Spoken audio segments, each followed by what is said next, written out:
1, 2, 1, 2, 3, 4.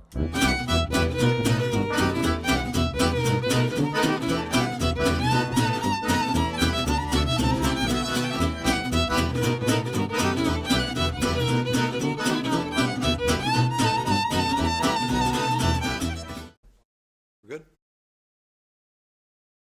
Okay, if it's okay with everybody, we can get started.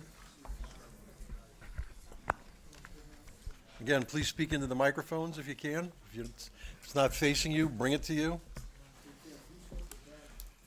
Okay, this is the third and final joint Board of Selectmen, Board of Finance meeting for the purpose of reviewing operating budgets.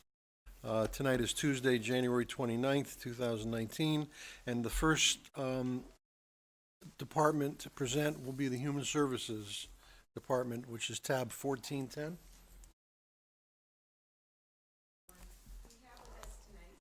Davidson, who's on the Human Services Commission, and Jeanette Glicksman, our Senior Center Director. We also have a couple other commission members, Mary Lee Sapshin, our Vice Chair, Jan Charliglio, and in the back we have our Senior Services Social Worker, Judy Young.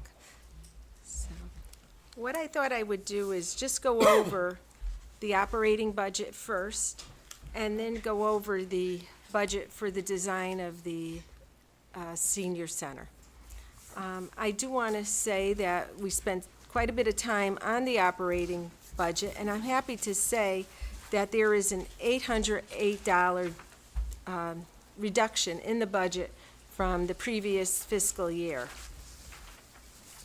I just want to run over with you the increases and decreases in the budget.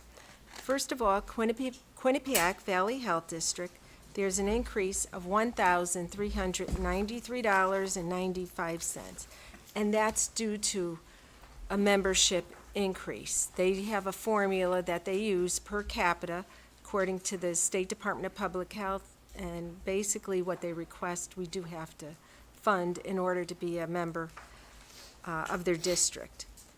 The Greater New Haven Transit District, they're estimating an increase of $227 for Woodbridge and dues.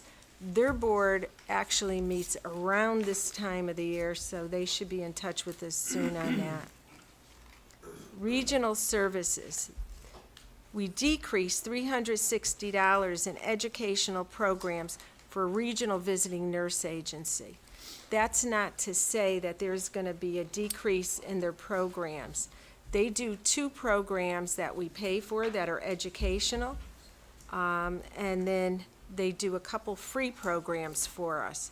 They would like to see that go up to 6 programs a year, but we felt that 4 programs are enough.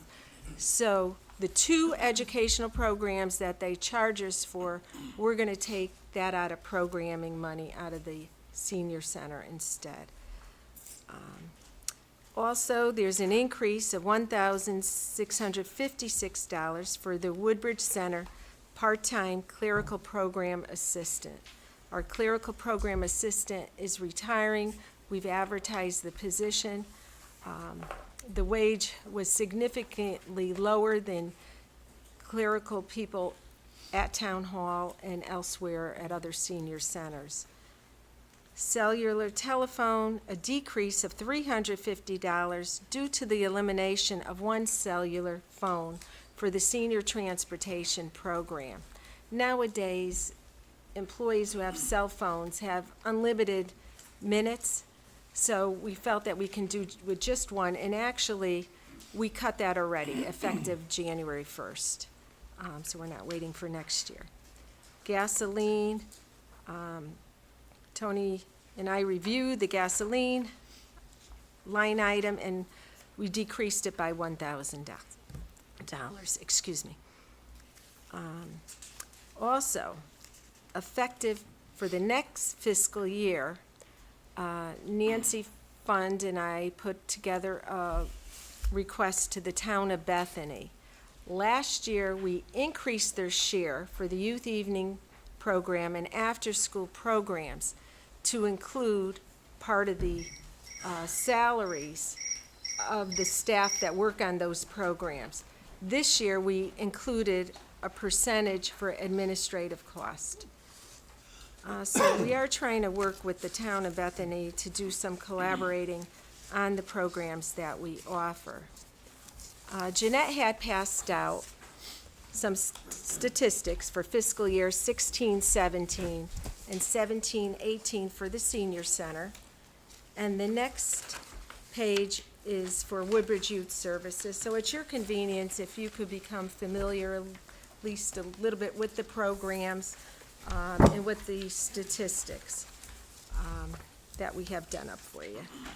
I do want to mention, Are the totals the number of people who participated in a year?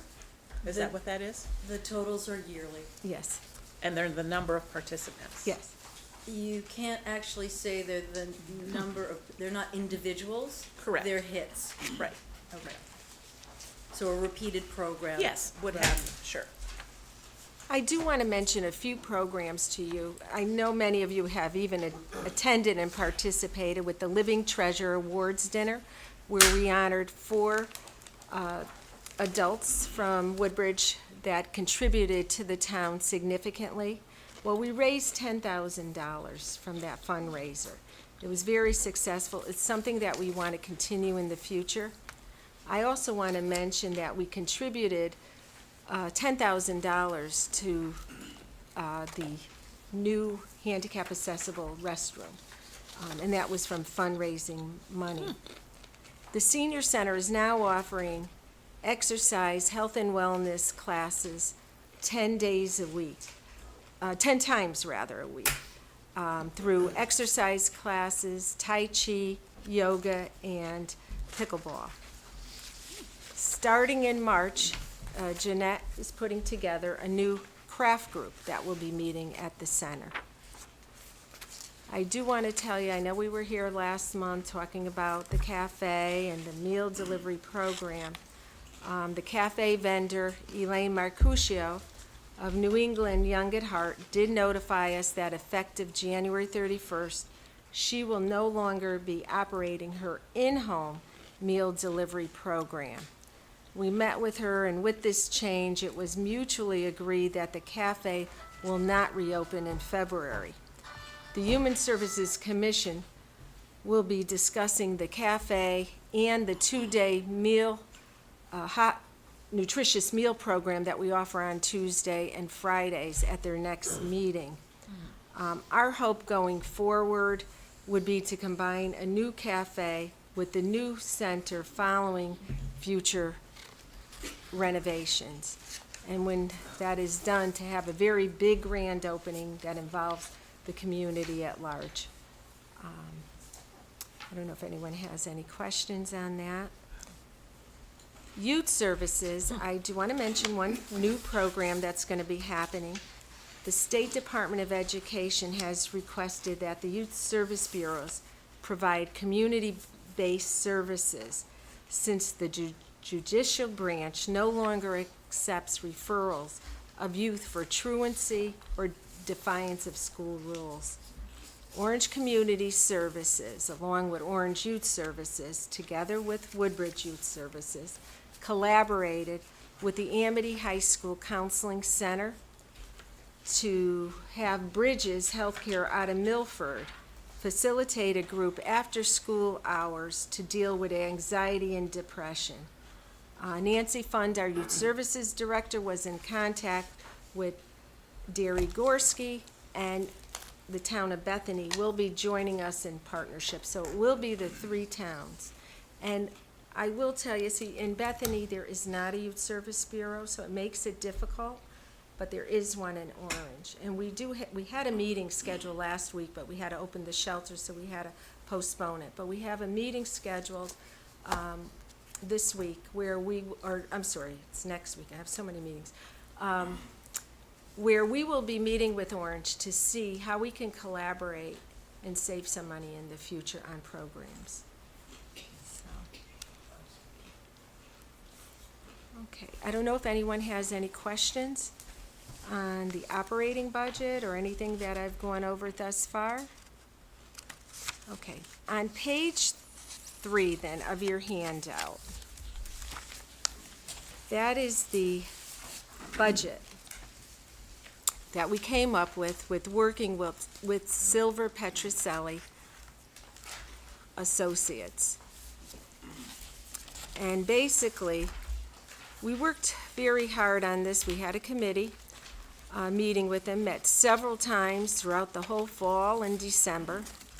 And this is the budget we came up with. When we were here last month, we went over the whole design plan with you and what would transpire. And then we were asked to go back and also include the cost of renovating the kitchen, which we did, go back and do. So the full budget is here for you. I do want to mention it came out to be $674,000 and $205,000. It does not include the optional upgrades of air conditioning. We had several meetings, the committee, we met with our building official, Terry Gilbertson, then we went back, we met with Tony, and we did contact Silver Petroselli on the air conditioning, because basically, we have three options. To keep the old units in the windows, which are not very attractive or efficient, to go with the central air conditioning system with ductwork, or to go with split systems, which in one of the offices that we have in the senior center, we do have a split system. We did contract Silver Petroselli and ask them how much it would be to come in with a proposal, you know, to have their mechanical engineers come in and assess the air conditioning. And they did get back to us with a proposal. But at this time, we felt that we would come to you with the full budget, and that can be looked at a later date. Do you know what the square footage total is for your space? Yeah, The cafe is Here. here, and then, Yeah. no, this is the lounge, and Lounge. this is the cafe. 1,624 square feet, and that's for the lounge. And then the community room is 2,265 square feet. So under 4,000 square feet. Yes.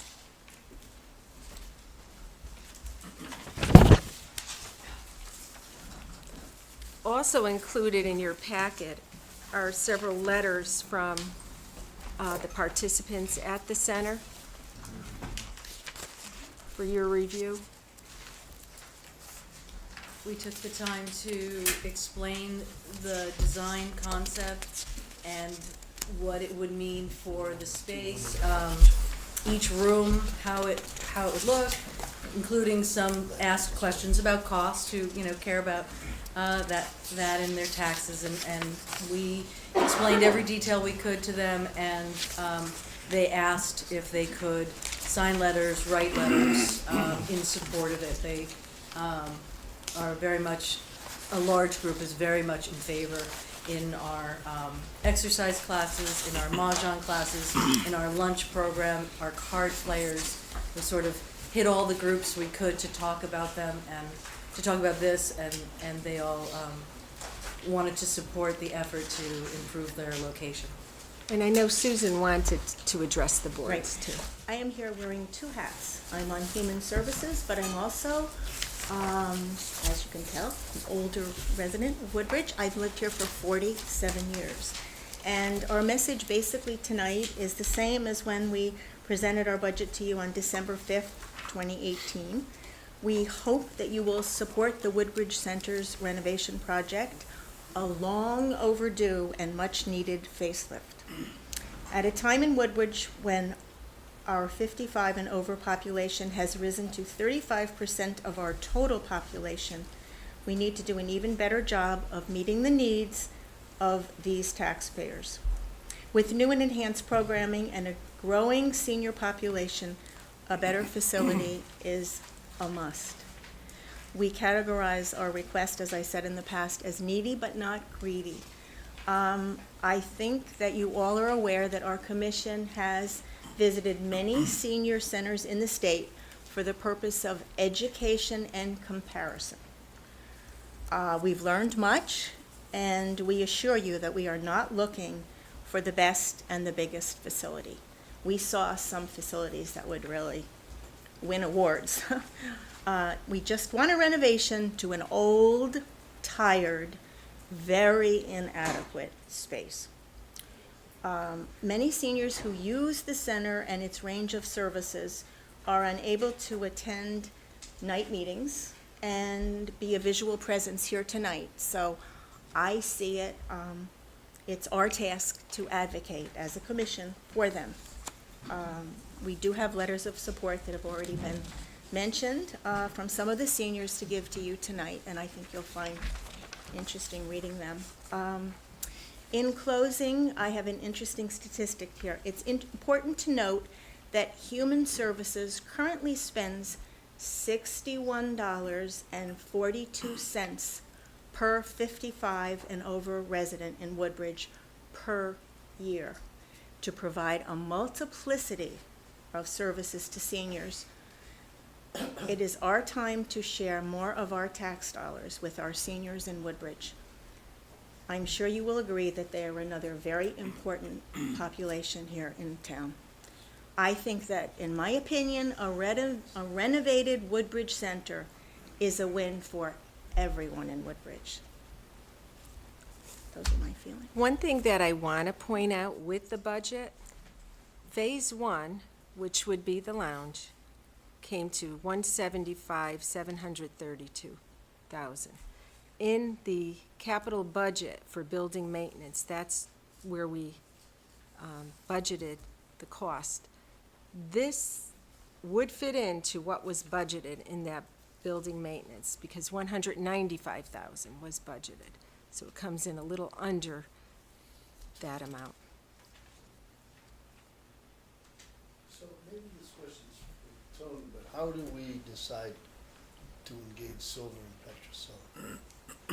Because I see their name gets tossed around. It was an RFP. It was an RFP. Yeah, and there was a committee that reviewed, how many proposals did we get? 15 originally, and then we whittled it down to 4. 4, yeah. And what was that RFP for? It was for, just for, Just for their services? yeah, just for concepts. Right. I was going to say and- conceptual design. Conceptual design, not So, for so they the came in drawings or with the documents. best price for their services. Correct, right. They always seem to come in with, in my experience, they seem to come in. It was not just price, it's also experience doing other senior centers, correct? You Yes. looked for a number of, That's correct. yeah. Their numbers just always seem, their construction numbers always seem high to me, that's all. Right, If it went to RFP, I don't have a problem with it, Was but it- I think we should test their numbers for sure. Was the RFP based on the cost for the service they were providing, or was it based on the final amount for the design? the service they were Just for the providing. service they were providing? Yes. Joe, one of the things. So their design they- could have been higher than somebody else's, but this was just, Just the service. Just the Services service. that they were providing, right. One of the things that sold us on their design was that they had a high rate of doing these kinds of projects and could actually provide us with samples of some of the chairs and furniture we were looking for, instead of having to just buy it out of, an image. They could actually let us see whether or not they were kinds of chairs that seniors could get in and out of comfortably, the safety of them, the usability of them, and we felt that that was a very strong selling point for their No, I service. understand, and once I heard it was an RFP, I'm not necessarily questioning the engagement of them for their services, but Their estimates. again, their estimate, Right. I think, weren't they involved in the, Firehouse. Firehouse. the pool number one, and how about the police? No. Police, what- no. not the Firehouse police. and- Firehouse. Firehouse. The firehouse. Also The did a animal study on the shelter. country I club. just remember their name They a did couple the times, study on the country and their club, too. numbers come out. They were right. involved with it. Oh, yeah, the What it renovation. was gonna cost to renovate, right? Right, so, again, anecdotally, I hear their name and I think They of do a my lot of work, numbers. a lot of work for a lot of towns. So, yeah, that, which is fine, Yeah. but I'm just saying, I think we ought to test these No, numbers. the construction part. Yep. I just want to mention too that our staff and commission are willing to work with you on funding this. As you know, we had the fundraiser. We're in the process of writing a very small grant for a local foundation. And we're going to be submitting a couple programs to that foundation at their request. And one of them has to do with renovating the entranceway where you come in the stairs. So it may be a small beginning, but any way that we can contribute and work with the town to look for any additional money, we will do that. I also have, I was on the library commission, and I remember how hard it was to get that project off the ground. And when you walk into the library now and you see, you know, all the plaques and all the, I mean, that was something that once we had help getting it off the ground, then it took on a life of itself, and people wanted to be part of the project. They wanted, and thousands of dollars were donated. So I think if we can get this project off the ground. Any other questions for Human Services? Anything? No? Okay, thank you, everyone. We appreciate it. Okay, next is the library, which is tab 1550.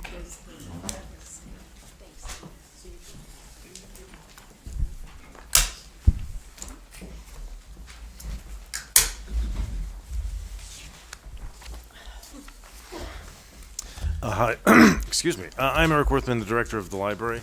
I have Jeanette Glicksman, the chair of the library commission here, Tom Schernow, the secretary of the library commission, and we also have Ellen Spark and Judy Young in the back, who are also on the library commission. So I'd like to thank them all for coming. Our proposed budget for fiscal year 2020 is $812,558, which is a decrease of 2.7% from fiscal year 19. That's about $22,000. Over the past year, working with the commission, the administration, and the finance department, we've come up with a variety of ways to save money on salary lines, including consolidating some positions, eliminating some positions, excuse me, and switching some positions from full-time to part-time. And that is how we've achieved all of these savings. They're all within the two salary lines in the budget. If you want, I can detail more exactly how we made those changes. I can give you some details if you want. If you don't, I can just skip over that. I'm the liaison to Library Commission, so I already know. Yeah, We do it through personnel with the Board of Selectmen, so we've heard it, but yeah, I think, Oh, okay, it's up to yeah. finance, I guess, more than us. Me. any Well done. initiatives you're I looking at? will say, well or, done. Thank you. Changes? No, it's mostly been, what we've done is, I will say it's mostly been vacant positions. So when we have a vacant position, we see that as an opportunity to change things around, we've actually created a new position in children's that we think better fits with our current needs and eliminates two older positions, so they're kind of combined, and different things like that. So we're trying to see, we don't obviously want to let anybody go, so when we do have a vacant position, we see like we can do good things with that to find some efficiencies. And as far as the building, I know we always get reports of Yes. air conditioning and heating and leaks, and how do we stand with the building? So it's pretty good. We actually, there is an upcoming project to deal with the humidity that should be starting in a few months, probably? Yeah, probably about a month or so. Yeah, okay. Sorry. So that is being taken care of. The elevator is still somewhat of an issue, but yes, it is mostly compliant these days. Not always, but that is something that will have to be addressed at some point, I would say, over the next few years. But it is, for some reason, we're not sure why, better than it was, say, when I arrived here 3 or 4 years ago. I think it's a ghost or something. I mean, I will say that I think it's an important precedent that, Eric and the Library Commission are setting in terms of when you have a vacant position to relook at how else can we get the work done. And I think Eric's to be commended for his leadership in terms of ushering through a reduction in FTEs, and I think that other departments should follow his example. Thank you. And I can say that the rest of the budget is pretty much exactly the same as it was last year. I didn't want to lower anything further because we have either been keeping those lines static or lowering them for the past probably about 5 years. So I think a lot of them are kind of as low as they can go. And in probably the next few years, we may have to think about raising some of them. In particular, say the book line, which has been probably that figure for at least 5 years. So at some point, something's going to have to give in terms of raising that. But I think we can, for at least the next year or so, we can continue to do a great job with the budget I've given and that the commission has endorsed. In general, circulation is up, programming is up, everything is going very well. We're trying to keep up with technology. We're going to have some new downloadable material available to the community very soon. And one thing I did also want to mention is that we're going to have another fundraiser, another mini golf fundraiser on March 8th and 9th, which is a Friday and Saturday, which is always very fun and also makes the Friends of the Library some money. I guess that's it unless you have other questions. David. So you have an electric projection of 53.5, which is the same as last year, basically. But the library's gone to LED lighting and have solar panels. Do you anticipate there's going to be a lowering of that bill? That was already factored in last year. So the transition to LED lighting was factored in last year. So the budget for last year was significant. I think about 10,000 lower than the year before. So that has already been factored in the previous year's budget.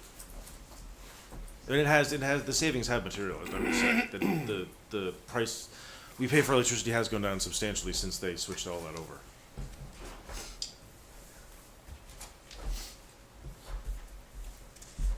Any other questions? Thank you, Vera. Thanks, Eric. Thank you. Okay, next is the Building Department, which is tab 1270.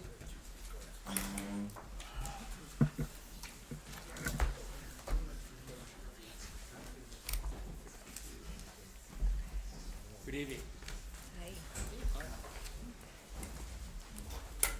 You'll all recall Christine Sullivan, our land use analyst, is here to assist us this evening.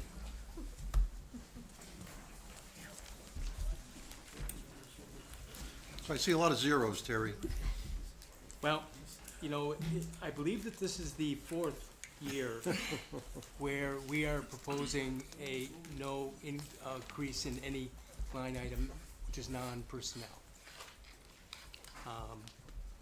Which means, and I think the last time we did it, by the way, was in response to a copier vendor lease whole thing. So it wasn't the last increase wasn't much either.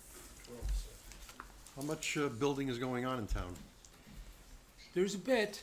We're about finishing up just now about 3 houses. We're anticipating, and we can see the start of at least 3 more in the near spring. We see a preparing of that. We certainly are not at the 25 a year rate that we had in the early 90s. But we have some performance indicators on the building department's page that kind of gives you an idea of our activity. If we keep on having storms, we do seem to be busy with generators, by the way. We see a direct proportion that lags about a month and a half behind. Any questions for Terry on Building Department? All right, then we'll go to TPZ, ZBA, which is tab 1180. And once again, I see a lot of zeros. Of course, everybody don't forget the salaries are not in here for all of them, so those will be coming out of contingency. Anything in particular you want to mention about this, Terry? Well, it's been a busy year at zoning, and that's reflective of our notices. There's been a lot of zoning meetings. We're required and obligated by state notice requirements so our newspaper publication line item is up. And we've certainly been, all very personally, been involved with numerous zoning meetings that I'm sure has not escaped your attention. I think there's more work to be done in that realm. Any questions on TPZ? No. In the wetlands, which is 1630.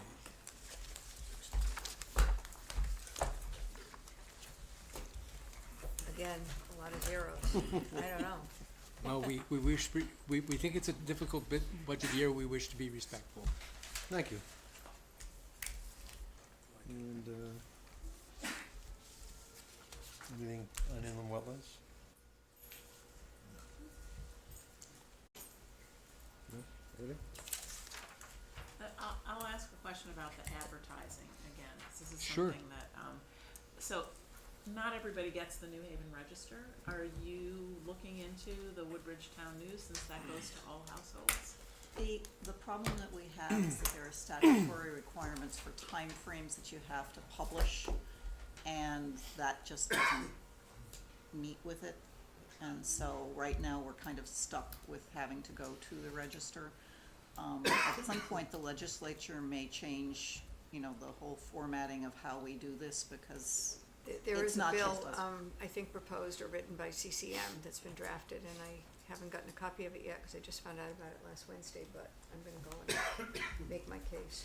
Anybody It wants is to try me, I'll let you know astonishingly where I'm going. expensive to advertise It's in the not New Haven acceptable. Register, by the way. Right. Yeah. Astonishing. Right. And So it- can you give us an example of kind of what one of the statutory, So if we're Issues going to are? have a public hearing, we have a time frame where we have to publish the notice twice.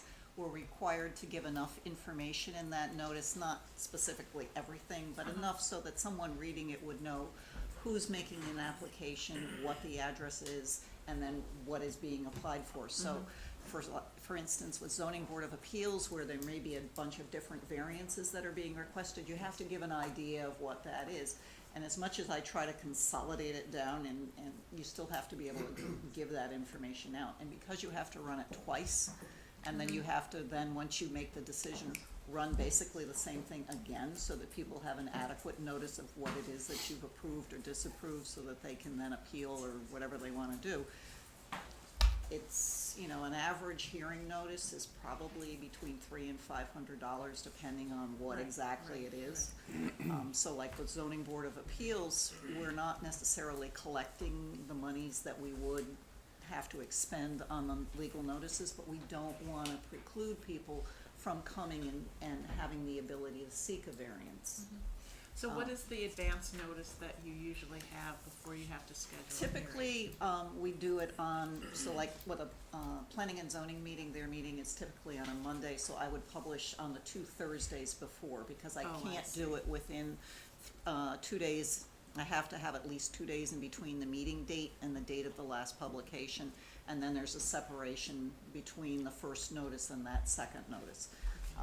The notices of decision just have to be done within 15 days after the notice is, the decision has been made. So. And the Damocles sword that hangs above us with all this notice issues is that if, without proper notice, these decisions can be overturned. And so it's important to get it right. Okay, go Beth, CCM. I'm gonna, because no, to say it has to be in a newspaper that's delivered to every home. The New Haven Register is not delivered unless you subscribe, and less and less folks are subscribing to it, so it doesn't make sense to me. What's the purpose? It's sort of- Exactly, so I gotta go battle that out. I mean, the legislature It's has just not been right. responsive in other cases. At one point, they had us doing notices that were required to be sent via mail. They had us doing certified mail, and then it also had to be insured. It's like, there's nothing to insure. This is a letter going out. Right. And so eventually they took that away, and so now we don't have to do a certified mail. We can do a certificate of mailing, which is much cheaper. For people, it's at least $4 less. And it accomplishes the same thing, which is just to show that something got mailed to someone, so that if Right. someone comes in and says, well, I didn't know this, we can say, well, look, something was sent to you. and we have the record that it was sent, because most people don't sign for certified mail. Right. So, Thank you. Anything else? Thank you. And he says if she times it right, it's $75 to put it in the Woodbridge Town Mix Yeah. versus, yeah, it's crazy. And that goes to every home. Just, yeah. Okay, next is the Thomas Darling House capital budget request. What about the budget itself, Tony? That's in the next phase. That's the next phase, yeah. You could do that? Yeah, it's just. Yeah, it's a $2. Yeah, yeah.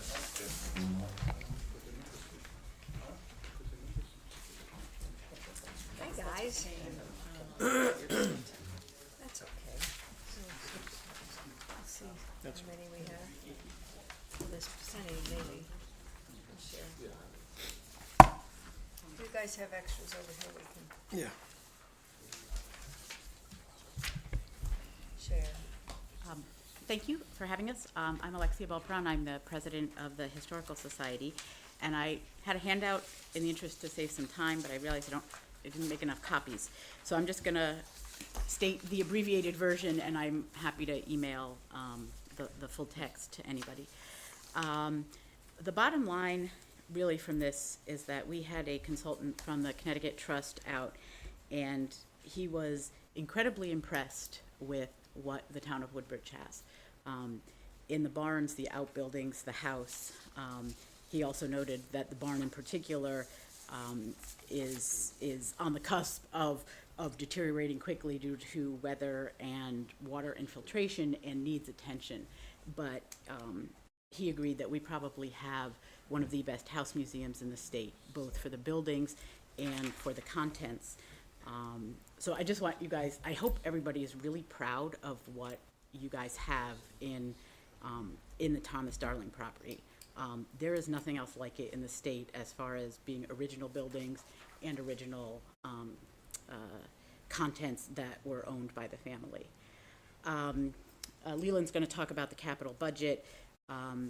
We had the opportunity to apply for quite a few grants for the barn restoration, the first one being an assessment grant, which will help us figure out what needs to be done and how to restore the barn.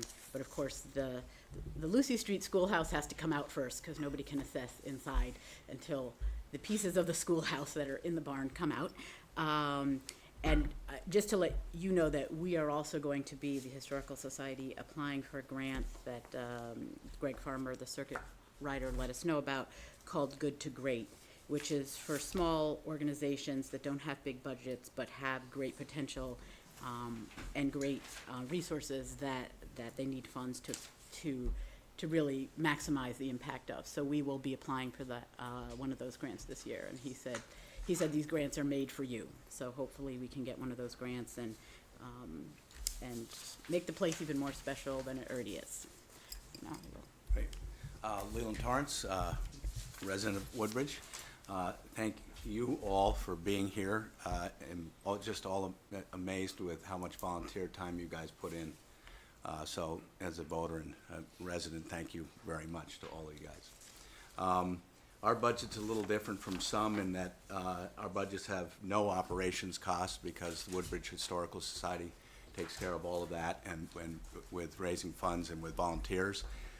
Our budgets, basically 5 or 6 years ago, if some of you remember, Marvin Aarons went to Ed Sheehy and realized what an asset this was to the town, and that having been built in 1770, really needed some assistance from the town financially to be able to avoid demolition by neglect.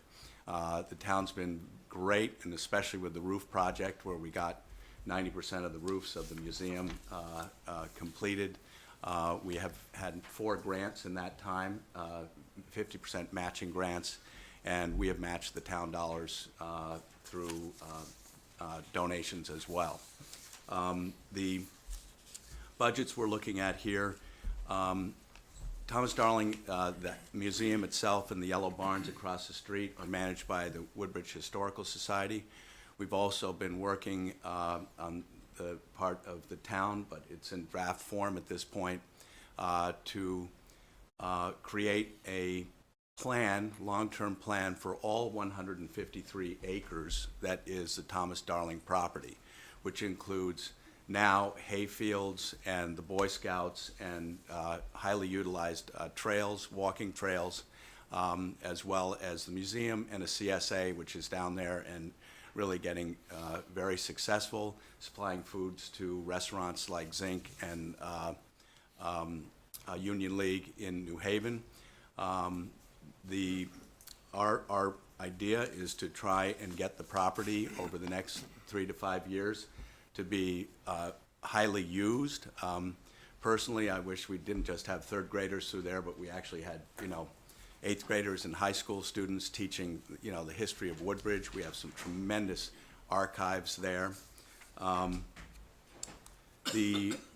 thing that's not in the budget here, which I did talk to Beth and Tony about, was that we might try and shift some of the funds because we did have an incident with some of the cold weather. So I think we're going to try and shift some of the funds that we have on this list to a generator so that we don't have power going out down there. But other than that, if you have any questions, I'm glad to answer specific to the budget. What's the total? So the total is, Individual years. right, yeah. so total is 35.3 with 18.4 from the town and the balance from us. We have also identified 16 different grants that have to do with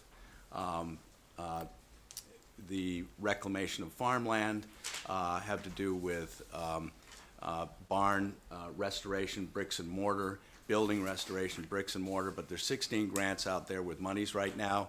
We're very pleased that the circuit riders, Greg Farmer and the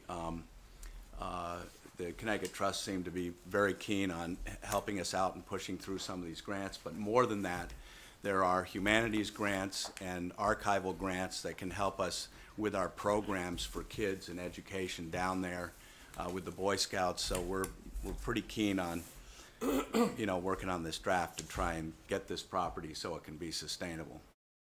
After we met yesterday, I told Sheila to fasten her seatbelt. She's ready. Okay, to help great. you, whatever Thanks. you need. Thank you. There's work listed here for masonry. Are we anticipating, some masonry work? Because there's no line item, there's no amount. Oh, so we have that, I have the masonry in. We don't have anything projected in the next 6 years. Okay. There are some, and once we have assessments on these buildings, we'll have a better idea. For instance, some of the foundations of the barn. But I imagine all of those will come in the form, they'll be in the form of grants first, and then we'll bring them into the budget. Yeah, thanks. Any other questions for Leland? Yeah, I have a question. So on this restoration plan, this includes all of the buildings on the Thomas Darling House complex. So I guess my question is, which part of this is for the barn that's across Litchfield Turnpike? So at this point, the part for the barn across the turnpike is the planning and assessment for repurposing the barn. Okay. So that would take 2 parts. The first part would be documentation and survey work, which we want to try and get a grant, but we also have a couple of architects, Rick Weiss and Laura Prairie-Turlington, who have expressed interest in helping us pro bono as well. But the assessment is really the first thing we have to do. I will say, just as a reminder, one of the wonderful things we've done in this budget is the last phase of the lead abatement, which we've done now for 6 years. And so the apartment and museum will be completely lead-free in terms of the exterior paint and any friable paint, which is a big deal in terms of, our long-term goals for safety and utilizing the building more for, having more people there. And can you share with us what your concerns are about that barn? I know you're gonna have a specific assessment of it. What can you do? So I think at this point, the number one concern is, as I always say, getting a good hat on it. basically buttoning the barn up so we don't have continued damage from water infiltration, moisture wicking up from foundations. So that includes clearing some land away from the outsides and keeping it down. And I think at this point, what's really remarkable, the people we've had through so far, it looks structurally quite sound, with the exception of the bay that keeps, the open bay that keeps the equipment in it, where there's a lot of splits in the beams. But again, I think one of the major efforts which we've talked about with others is clearing the barn out, because at this point you can't even work in there. And you can't really get a good assessment without clearing out. And one of those pieces is Little Lucy, you know, the old schoolhouse. So the roof is intact? Well, Is it leaking water through the roof? I it guess, is in leaking places? some water It through is. the roof, but it's also, it's typical of an old barn of that period and the additions, in that it's the old rule of let it get wet and let it dry out. So there's a lot of draftiness between, you know, the sidings and stuff like that, which is not necessarily a bad thing. It's in much better shape. I had never really gone through it until about 3 months ago. It's much better shape than I thought, but without really getting a good eyeball on it, it's hard to say. I mean, you know, you're doing it with a flashlight at this point. Is that a post and beam chestnut barn? Post and beam, and it's mixed. There's some chestnut in there, some oak in there, some walnut. There've been a lot of repairs over the years, which are kind of fascinating.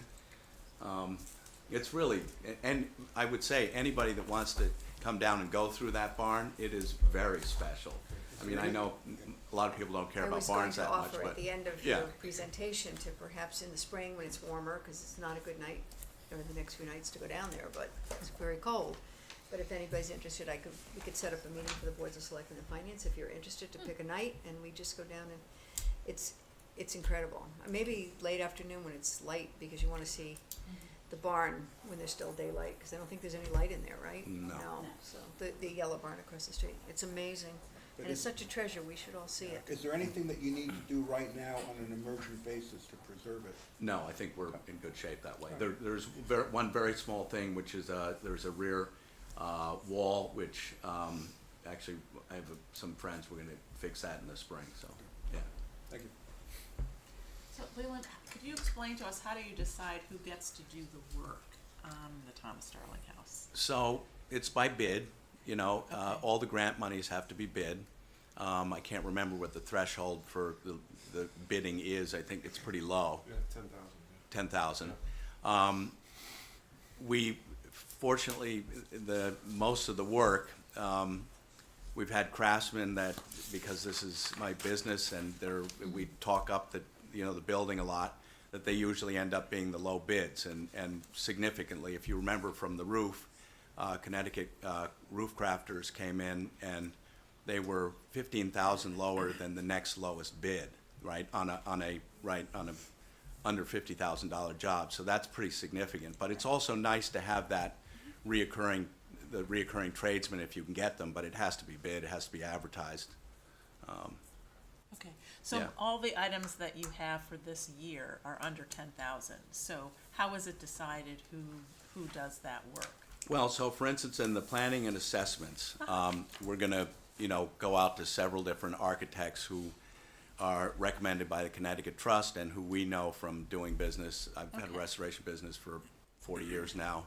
And so we'll either send out an RFQ, or we will, have an invited group of people for the design group. And what we'll probably do is, look for people that there's interest in their giving back as well. So it won't sort of be a market rate type thing.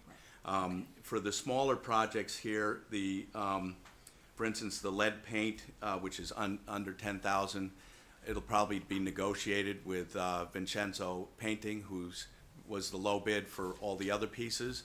So I will probably negotiate with him the price based on his last work. I will say, when you do lead abatement and prepping and painting, it's all about the prep. And that's where you get killed sometimes when you're out in public work, big public work. It's very hard to specify the level of prepping unless you just say, you guys are gonna be this many man-hours, this amount of days, you know. Thank you. Yes. Thank you, Leland. Thank you very guys. much. What about animal control, Tony? Somebody didn't do that, or? No, I will do that. Well, I can do it later if you want. Take very long? Do it right now. All right, animal control, 1250, we'll get that out of the way. Mr. Genovese will take care of it. So the, animal control has, two items in it that are main reason for the, increase. Is a, step increase for an employee, and this budget actually has benefits in it because we charge the other two towns for the employee benefits. So, as a result, that's the main reason for the slightly under 4% increase. As you know, we charge a portion of the service to Bethany and to Seymour. So, the town of Woodbridge portion is $111,316, but the total budget is $255, so as you can see. Rest, other than that, most of the other items are pretty static, stay the same. Okay.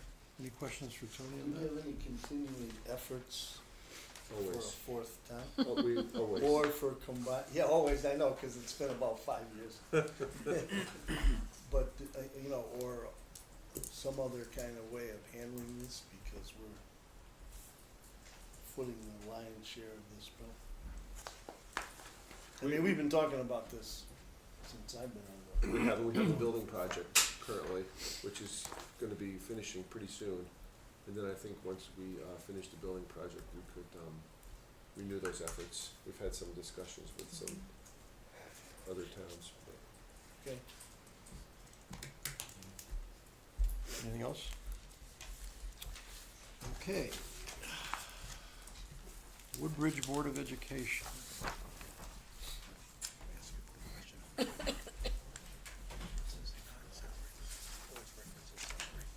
Yeah. Yeah, it's,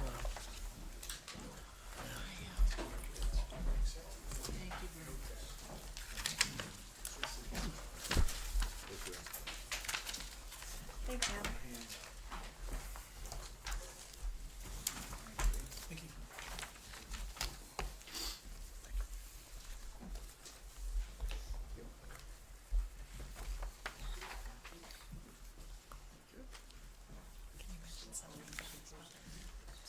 Can you mention something? If I could speak for the two boards, I'd like to express our condolences, Bob, on your loss. And if you couldn't be here tonight, we would have certainly understood and rescheduled, but we appreciate your being here. My mother passed away this past weekend, and she lived almost to be 92, and so I have to say that she lived a great long life, and as hard as it is to say when it's time, it's the right time, and it was the right time for her, but thank you for your thoughts and your expressions. I appreciate that very much.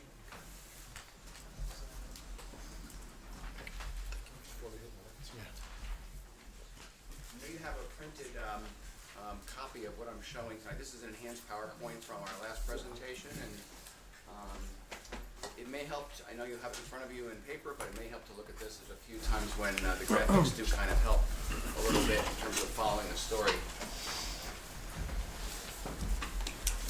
And my next one.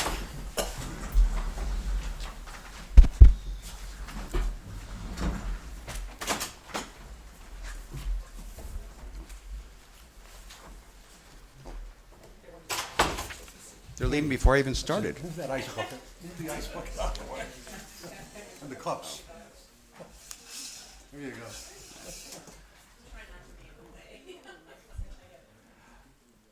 So good evening, and thanks for this opportunity to make this presentation, and thank you also for your leadership, board members in the town of Woodbridge. I'm bringing to you, as you know, the proposed operating budget for the Woodbridge Board of Education, Beecher Rd School for FY 19-20. This is a budget that supports our elementary students and families. It addresses the growing enrollment that we've been experiencing and will continue to experience, and it also addresses the increased student needs that are coming through our door, and it helps us also to continue to be even better stewards of the building and the facility that we are very lucky to have.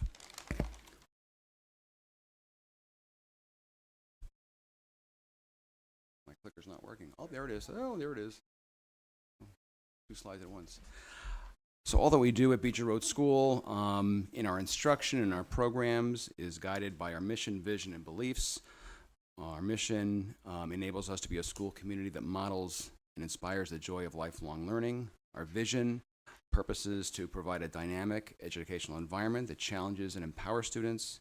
And our beliefs focus on high standards, academic skills, educating the whole child, ensuring professional learning for everyone, and maintaining fiscal responsibility as it relates to our unique context of growth.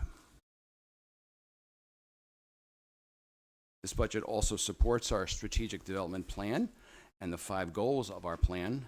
This plan is a roadmap for our current work as we move forward, and the 5 goals center around standards and expectations, a student-centered personalized learning environment, professional learning for all, partnerships and promoting and celebrating diversity and community, and maximizing efficiencies of systems and resources. There's 5 main drivers in our budget: contractual obligations, enrollment, special education, strategic plan, and budget efficiencies, services, and revenue streams. I will say right off the bat, and you know it already, this is not a typical budget that I would be bringing forward to you. It's not a typical year at all, but this is a budget that does represent what we need to maintain the quality and depth and breadth of the programs that people have come to expect and enjoy and benefit from, and it also represents a budget that addresses the growth that we are uniquely experiencing. Most districts are not. The first driver of our budget is the contractual obligations. Obviously, contracts that have been set forth in the past need to be honored. Collective bargaining agreements, transportation contracts, mandated special education services include things called IEPs, individual education plans. Those are legal documents that decisions are made, and we must honor what the student services are that are included in those plans for each individual student. This driver also includes an enhanced preventative maintenance set of contracts. Over the past year, experiences that we've had have prompted us to be ensuring that we're providing the right kind of maintenance and full maintenance. We've enhanced our roof, our HVAC, and other areas to ensure that we're being good stewards of Woodbridge's largest asset. The second main driver of this budget is our enrollment growth. Projections show growth for the foreseeable future. This budget adds 1 classroom teacher for next year's first grade. And this will adhere us and keep us within the class size guidelines. But even with this additional class, many of our classes still are at the top of our class size range, or sometimes even exceed the class size range that we have set forth. This particular slide shows over the last 10 years, from 2010-11, when our enrollment growth really began to get going, up until this current year, and it shows that even next year, projections show 25 more students coming through the doors of Beecher Rd School, and that same projection, if you continue to go to the right-hand side, would show another 125 students into the foreseeable 9 or 10 years. This is probably a familiar slide to you if you've seen it in the past, and it clearly shows on the top left quadrant, or the top left area, the current 18-19 school year. Just trying to give you the broad brush of number of classrooms. In 18-19, we have 43 classrooms. Next year, adding the 1 class of first grade, 44. Anticipated for 2021, 45 classrooms. And then in 22-23, adding a 46th classroom. If I take a look a little closer at the current 18-19 year and look how that moves to next year, you'll see the 43 classes going to 44, and you can see where we have 6 sections of first grade now, and we add 1 and make it 7 for next year. We currently have 7 sections of 3rd grade, but because the class size ranges differ, K3 to 4 to 6, we're able to repurpose that particular section or move a teacher from the 3rd grade to the 6th grade. The 6th grade would be way over class size guidelines if we didn't add that teacher there. So that's just shifting a section from one place to another, staying within the guidelines for the most part, and again, overall adding 1 position per classroom, and that's in grade 1. The third main driver of our budget is our increasing special education student needs. This budget purposes to add 1.5 special education teachers, and this will bring us back to 11 special education teachers, which was what we had many years ago, but through attrition, those positions were not replaced. This budget also adds a half-time school psychologist for the social emotional needs that are present and increasing. Also adds a full-time teaching assistant. And with all of this, we will continue to maximize the staff roles and responsibilities as we refine assignments and move staff where the student needs are. All of this meets the needs of students identified with disabilities, but it's not all about numbers. We may have increased numbers, but today's special education student has more intense needs than the student I can think of back in 10, 20, 30 years ago. When I think back on my own past experiences, more students with one-on-one help needed, more with physical therapy, occupational therapy, or psychological services. So more intense needs in addition to the increased numbers. You might wonder if this is happening just in Woodbridge. Well, it's not just happening in Woodbridge. You can see this is a slide from the Special Education State Department, and you can see from 08-09 at the bottom, 11.6% was the special education prevalence rate. That's the percentage of the overall population that has special education needs and identified with special programs. So over a 10-year period, statewide, it's moved from 11.6% to 14.5%.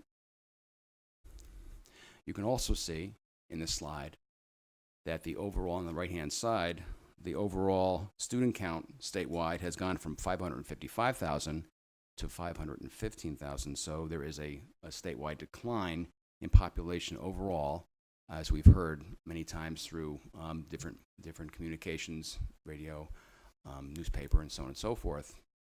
So again, statewide, over a 10-year period, the prevalence rate has increased for special education while enrollment has decreased. We share that increase in special education prevalence at Beecher Rd School, but we don't share the decline in enrollment. We have an increase in enrollment. This slide helps us to see, back from 2006, when we had 825 students, our special education prevalence or percentage of our overall population with special education needs was only 8.7%. At that point, we had 11 full-time special education teachers. As you can see, this current year, FY219, we have even more students than back then, and our prevalence rate, the percentage of students, has gone up to 11.1. Yet the staff that's there to meet the needs of more students with more intense needs is less than what we had.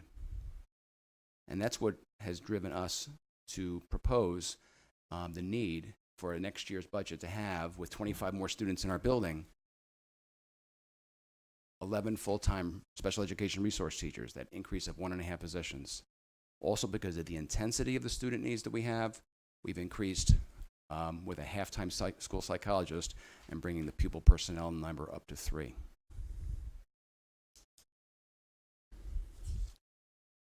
Special education, in all the area of special education, our goal is always to educate our students in their home school, the public school, in their neighborhood, in the least restrictive environment. And there's a few times along the way when we're unable to do that, that students may need a very specialized program or a very specialized school because of the very unique needs that that student may have. And so, again, we've talked about this in the past, but this is a chart that shows over the last 10 years, what have we budgeted for outplacement costs and what have the actual costs been. And you will see that it's only the year 2014 where we actually spent less than we budgeted. Every year, because of the unpredictability of students coming in and out, and most of the time in Woodbridge it was coming in, not out, and because of the changes in student programs, changes during the course of the year for a child who's already identified in a high-cost facility, or the transportation changes that must take place based upon unique needs, these costs have gone beyond what we budgeted. You'll also notice that if you take a look at the current year, FY19, over to the right, we budgeted $940,000. That money is actually $50,000 less as a result of action taken at last year's town meeting. And we know that that $50,000 has been set aside in the case that we do need it. But just make a note of that so you understand that that $940 is actually $890,000 for us right now. We are very fortunate, and we recognize that the town allows us to budget for what we know of at the time. And we know that the town has also been very, very favorable and very understanding when unexpected expenses come up because a student moves in that you never knew about when you were actually creating the budget. So I do thank you for your partnership and the way you've structured that over the years. You might wonder why those numbers on that previous slide were so much. This is a slide out of the State of Connecticut's Auditor's Report. It's not meant to represent the students we have who are placed outside of Woodbridge at other facilities, but it is a slide that's very powerful that shows what are the tuition rates of a variety of facilities where we need to send our students when we cannot educate them within the walls of Beecher Rd School. And these are tuition rates only. Transportation is in addition to this at $20,000, $25,000, or even $30,000 per student based upon the circumstances around that transportation.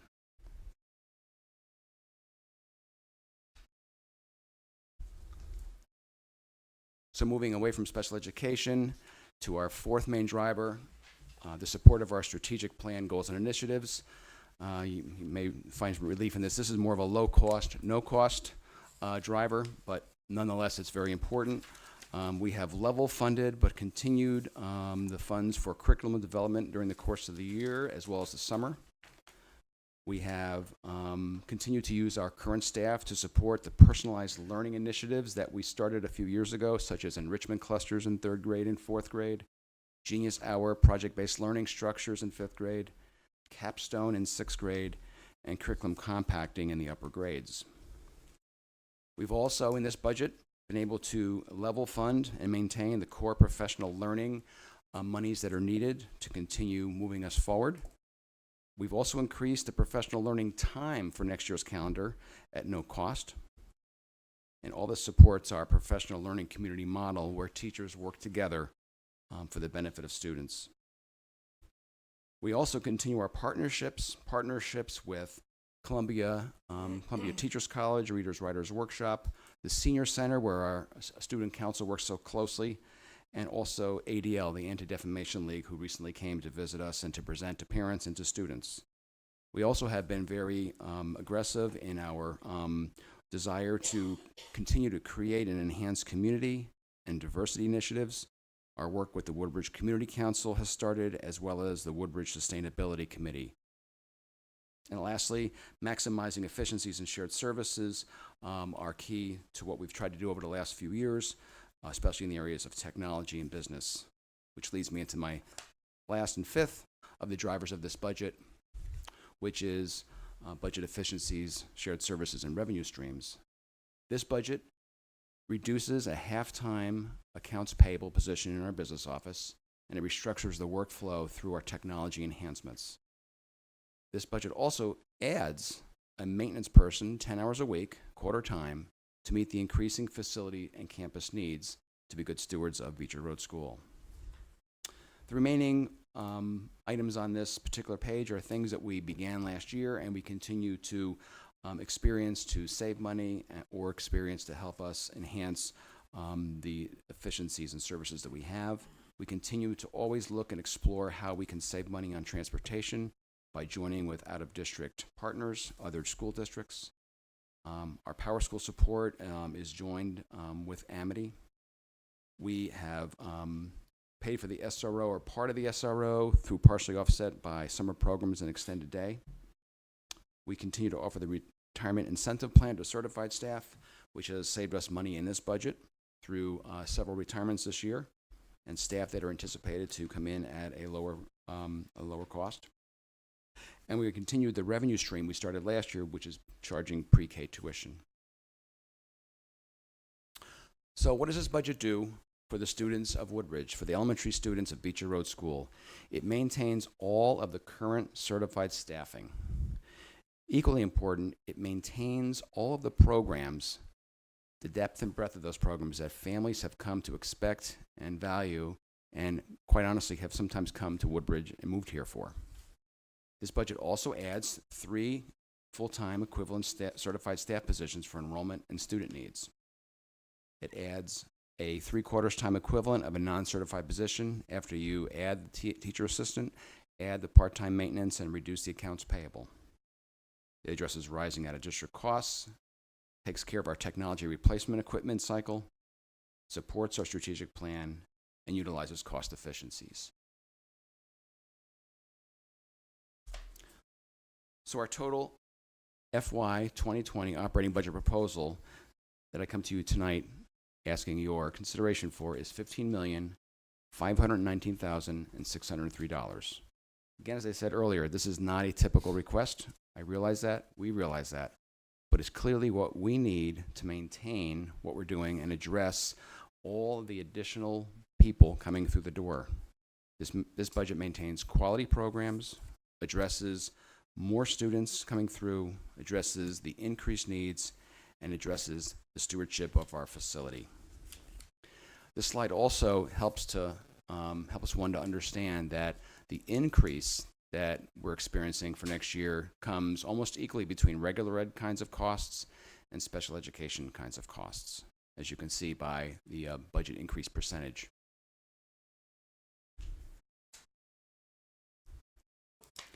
This slide will just give you a feeling for where are all those dollars in terms of category.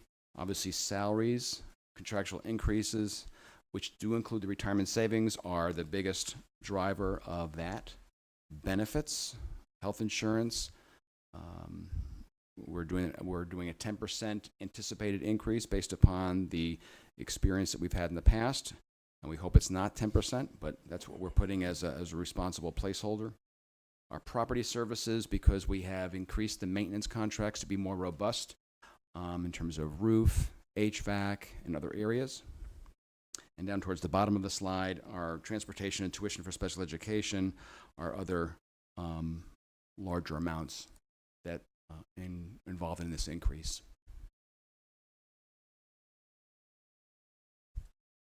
So each year is a unique year, and you know this last 10 years, as you know, you've seen this slide already, we've had the 10 years of enrollment growth, and we're going to be experiencing growth beyond this as we can see it. But each year does have a unique year in terms of story, and this slide here shows what the budget increases have been over the last 10 years. Each year does have different circumstances, and requests come because of the different circumstances. This year's request is all the way at the right-hand side for 2020. Over that same 10-year period that we just saw in the previous slide, as we look at the budget increases related to our enrollment growth, this slide shows that over 10 years, we have shown a 20% increase in the enrollment in Woodbridge BOE+Beecher Rd School. And with the cost per student being very simply calculated by dividing the operating budget by the total enrollment, you can see that over that 10-year period, the increase cost per student is only 7.8% in total, or less than 1% per year on a per student basis. Again, this slide tries to capture the idea that we have not had a stagnant or a flat line number of students to serve over the 10 years. The enrollment has gone up.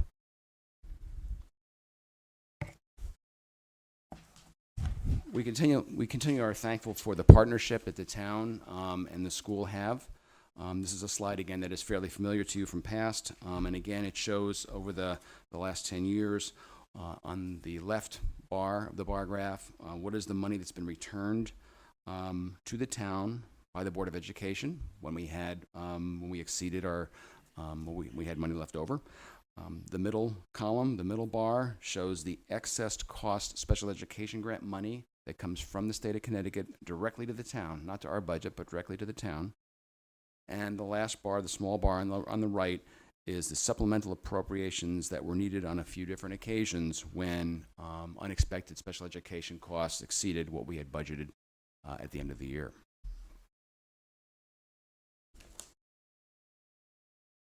Again, a graph that just reminds us that in all school districts, salary and benefits are generally 3/4 of the overall expenditures. It's a very human resources intensive organization, and it's people that makes the difference for our kids.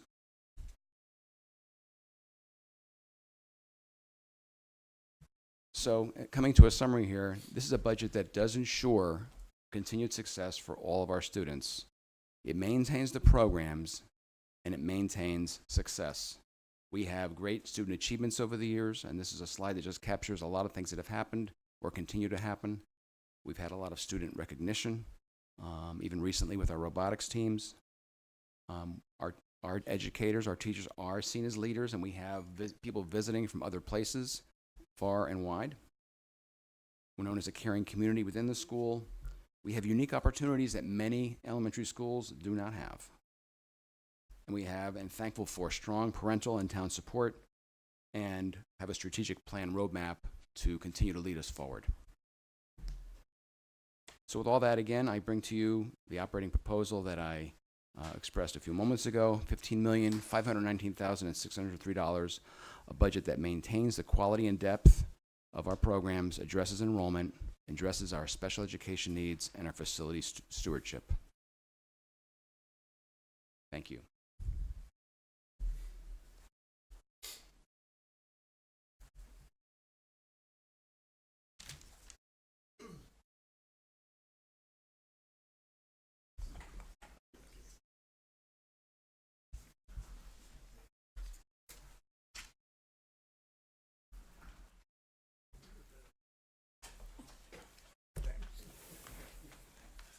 Questions? Comments? You actually showed the change in special education teachers over the last 10 years.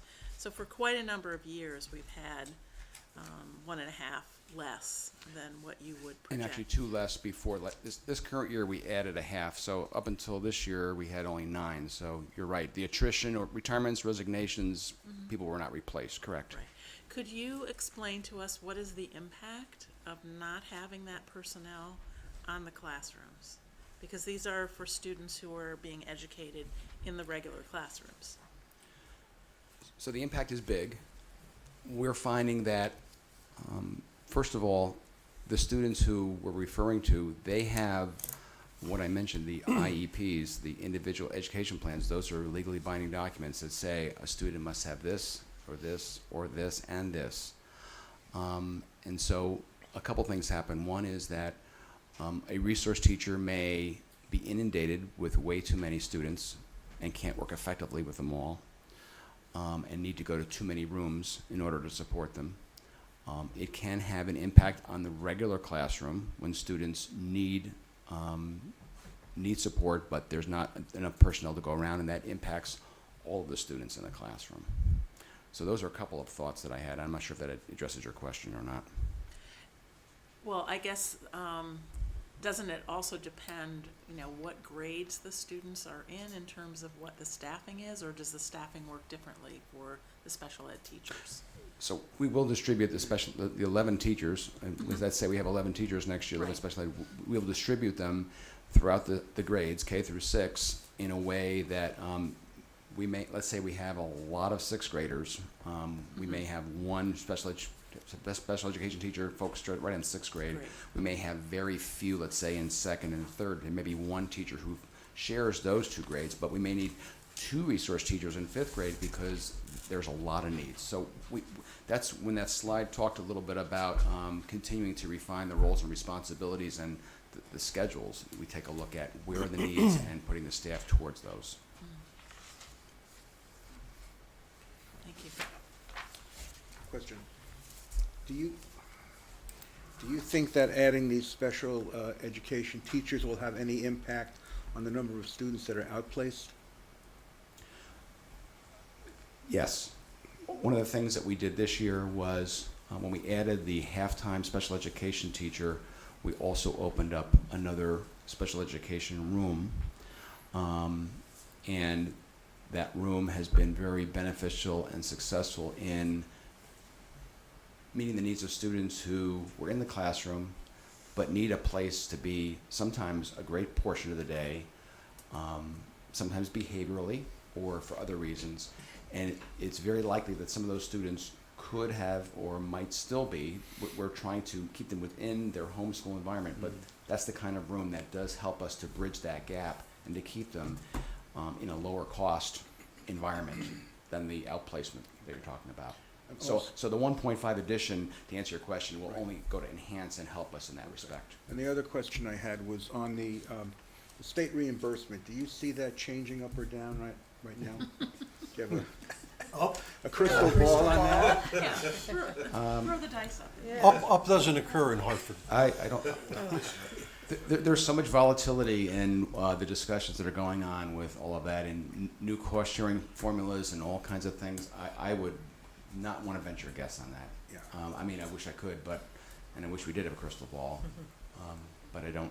So how do you make that happen? Can you go up to Hartford and testify? And Absolutely. I mean, discuss your needs. Superintendents do that. Yeah. I'm sure there are boards of finance and selectmen who do that from various towns, or other activists who do that for sure. But I will say that it's just heating up at this point, and it's something that the state superintendent's organization is very concerned about as well. Most of the organizations that are focused around meeting the needs of students are concerned about those cost sharing. Sure. Whatever the formulas are going to be. Yeah, I know. I made this point before that, the wealthier towns attract more special needs students, and they also have reduced reimbursement. That's the kind of thing that really needs to be addressed. You had a projection of 25 additional students. Is that based on specific information or? Sure. So each year we've had a demographer provide us with a demographic study, and we've used the same person for consistency, and so that demographer the numbers are not always exactly the way they are. Sometimes they exceed what the person showed, or sometimes they're a little less, but that's a person whose livelihood is around making those projections based on birth rates, move-in and move-outs, property values, and other kinds of factors in a town. And so we've used that same person consistently over the years, and that's where we drew that information from. So that demographer, has he provided us with any of his backup data, any reports? I'm Yes. curious as to I have why our enrollment is up where statewide is down. I understand it's down. I'll be glad to resend that, and you folks can all receive a copy of that. So it's a full report. It may help you to answer those questions. Just off the bat, Woodbridge is a very desirable place to come, and Geez, for a lot of reasons. I wish my property values would go up. That's why This is why they're coming. Hello, I know, but I'm Good deal. interested in what the demographer has Yeah. to say. Yeah. Thank you. Yeah, so I will send that to I'll send it to Beth and Tony, and we'll get that to you. Thank you. Can I go back to the special ed? I think, Sure. when I was on the board at Beecher, I think we spent a lot of time talking about special ed and how it works, and so I think I understand that. But, and I think also that Woodbridge has done a good job of supporting our special ed kids, which I think is great. One of the questions, you've clearly indicated that there's an increased incidence of IEPs needing to be done and therefore more services. Can you discuss a little bit more about, how many, is there an increase in severity? I mean, you said more services, but if you're, and it may be an unfair question, so just tell me, but if you look at them as, do we have an increase in sort of low-level requirements, or, you know? I would say there's an increase probably in students with more involved, more intense needs. And so an example of that would be in our teaching assistant group. We have a very dedicated group of teacher assistants. And over time, some of those positions were either classified as a special education, helping a student in groups or one-on-one, and regular education teacher assistants who did more things like duties and other kinds of things. Over a period of time, because of the kids who have come through the door with a requirement to have a one-on-one, one adult to one student, teacher assistant, we've had to shift many of the regular education teacher assistants over to special education in order to meet that, those mandates. So right there is just one way of just illustrating that the intensity or the involvement of some students and what they need at a formative time in their life, formative years, and how that's impacted us. So I guess I would bring that example. I don't have a specific set of numbers today that would say this many learning disabled, this many autistic, and this percentage of speech and language and so on and so forth, but more involved generally is really what we're experiencing.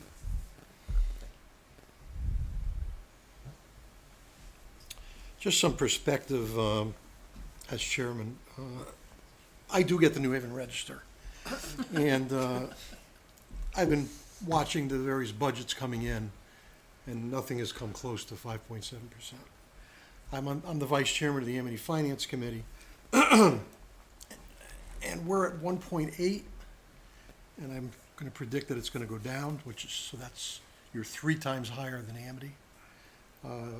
I've seen 1.9, 2.2, so I don't know why Woodbridge is suddenly the lightning rod of increases, but to put it in perspective, to grant this increase, okay, will require almost 3/4 of a mil for every taxpayer. So someone with an assessment of $300,000 will see their taxes rise by, just for this, $225. If their house is valued at $400,000, it's going to be a $300 tax increase just for this. Now, Joe made a remark that I hear all the time. Obviously, I travel in different circles than the Beecher parents. And what I hear is exactly what Joe said. Taxes are going up, house values are stagnant, and when this hits, whoever reads the newspapers, when this hits the news about this type of a tax increase, just for the Board of Ed, I don't think people are going to be very happy.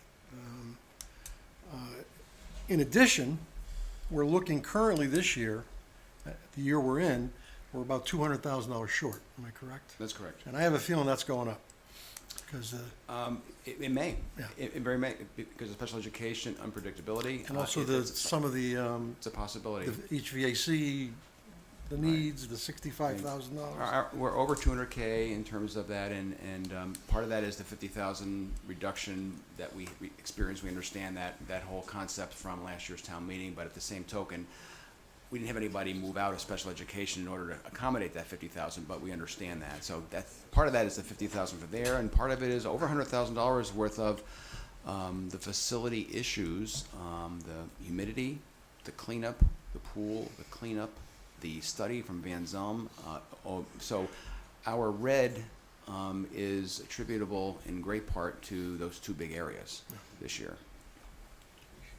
So I don't know exactly what the reaction of the community is going to be, although I can pretty much predict it. But this, I mean, honestly, I don't see how this is sustainable, how we can propose to the taxpayers a 3/4 of a mil increase just for Beecher, and then by the time we get through with all the other budgets, are we going to raise taxes, 6-7%? I don't think so. So I don't know. And again, in no way am I questioning your presentation, what you believe are your needs. I think, as I said to you when I met with you, you're presenting exactly what I expected. I would expect you to present, and that is what you believe are the needs of the school. But I just could be wrong. Maybe people will just not notice or be ambivalent. But I really do believe that this is heading us towards a place we don't want to go. So never, I don't know that we've ever seen this type of an increase, so. But to a certain extent, it's another reason why we have to look at this budget holistically, because, you know, Beecher's flagship, right? So if they need the money, maybe we need reductions out of some of these other departments instead of just flat. Because I've only seen 2 reductions so far. One was recreation and one was the library. You have to be careful with that. I've heard from other departments that we cut, we eliminate, we don't replace, we do with less, and Beecher gets everything they want. There is morale involved here too, you know? That may be true, actually. I don't know enough of the data to dispute that. But I do think, and I'm not saying that to say I agree they should just get the 5, almost 6% increase. I'm just saying that I think it's time, because we're gonna maybe face over 40 mils here. Oh, we're over 40, that's for Right, sure. So, you know, I think it's time we start looking for reductions in budgets from all departments. That's my 2 cents. Well, I disagree that we should look at reductions from all departments and give Beecher everything they want. I didn't say, Okay. that's not the point I'm making. With I'm not Beecher making included. that point. I just said, I'm not agreeing they should get all that.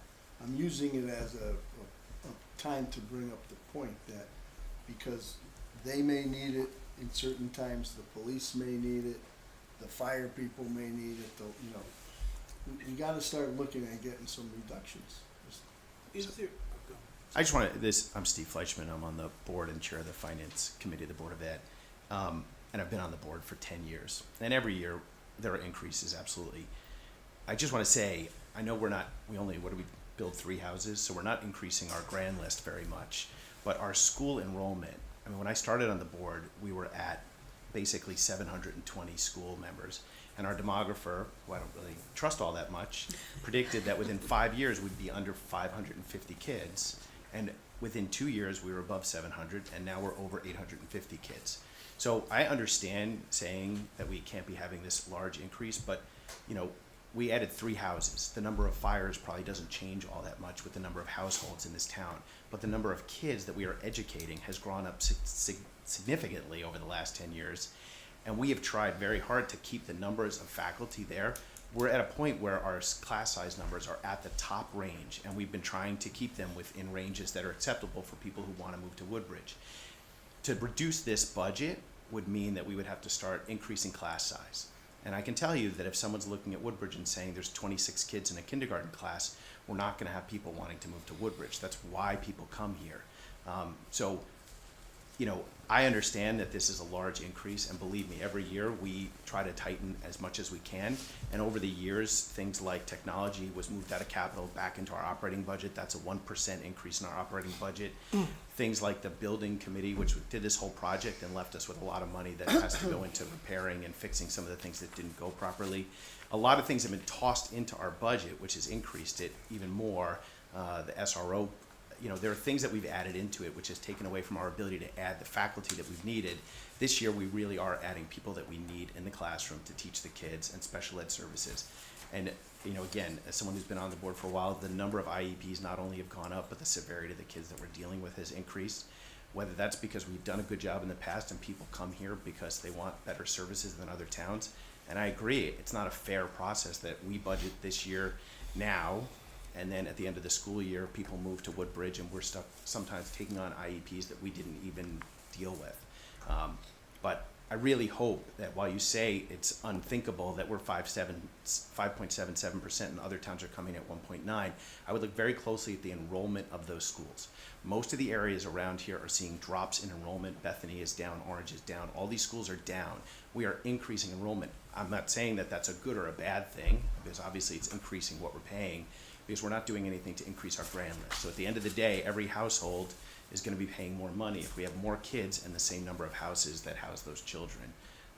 So I'd respectfully sort of please look at this budget closely, and 5.77 is not even what we really wanted when we looked at it, and we recognize that going any higher than that is not something we can do. But, you know, if we do project this correctly and it continues to increase, the cost will go up just by the virtue of adding more teachers.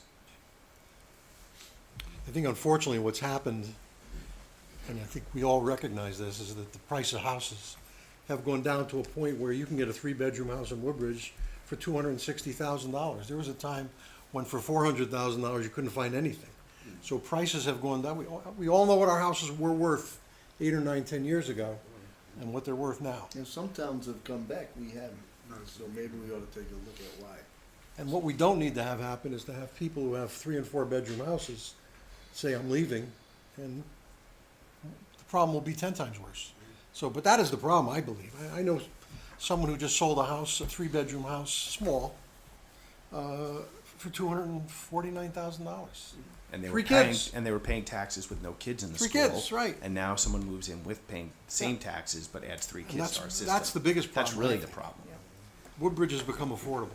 There was a time when, and I don't want to sound elitist, that if you weren't willing to spend $450,000, you weren't coming to Woodbridge for a decent house. That's not the case anymore at all, so, and that's the problem. So what's your maximum class size that you think is viable? Our class size guidelines are for kindergarten through 3rd grade, 17 to 19 is the range, and for grades 4 through 6, 19 to 21 is the range. And you can look at where we're at or above that in many classrooms. How comparable, I don't know if you look at other towns, but how comparable is that to other towns? Yeah, good question, Matt. And we had an ad hoc committee from the board this year on class size, and it had not been looked at for over 20 years. And so we did take a look at that, and the numbers are all over the place when you take a look at districts that are like ours in Derg B, or what used to be Derg B, which is the district reference group, or around us. There's a variety. So, I would say we're probably in the middle. We might be slightly below the average in terms of numbers. But what I do hear from parents coming through, and I've heard when I first came here, is that, class size is something that is an attraction and it's a value. I will also say that when you take a look at the physical nature of Beecher Rd School, and those of you who are familiar with the building, the A, B, and C wings, most of the rooms in those wings are small. They're smaller rooms. So they don't really support a large number of students in today's way of delivering instruction with the workshop model, responsive classroom, and having a carpeted area, and also learning stations. So by virtue of the class size, just the square feet, or lack of square feet in A, B, and C wing rooms, that's another driver of ensuring that the size fits the room. So 17 to 19 for K through 3, and 19 to 21 for 4 through 6. In terms of the additional enrollment, I had heard at one point in time that Woodbridge was one of 2 school systems in the state. Is that still the case? Do you have a sense for what the enrollment is? On a statewide average, it's going down, I understand that, but there are other communities that are... I would say there's probably more than 2 in the state. I'm sure there's more than 2. I don't really know. We might be able to draw that information out. There's certainly a lot less that are going up than are going down, that's for sure. But I don't have the number, Mika. I don't know. Be curious to compare those, see if they're comparable communities, see what's happening in those communities, to see, what kind of budgets they're putting in, that type of thing there, so. The one thing the few, and there's for instance, Windsor, so people take a look at the numbers and say, well, our enrollment is increasing. Well, it may be increased by 10 kids in a K-12 district last year, and they call that increasing. Well, 10 kids is very minimal when you take a look at a K-12 district, perhaps. And it maybe happens for 1 year. So I think sometimes people also, maybe state that we're increasing, but it's an anomaly for a year, or it's not anything significant. So if we stumble on any numbers that can help with that, we will certainly share those. Anything else? Okay. Thank you very much for all the Again, time. I again, appreciate Bob. that very much. And again, thank you for coming, Bob. Thank you. Yeah, a sincere sympathy.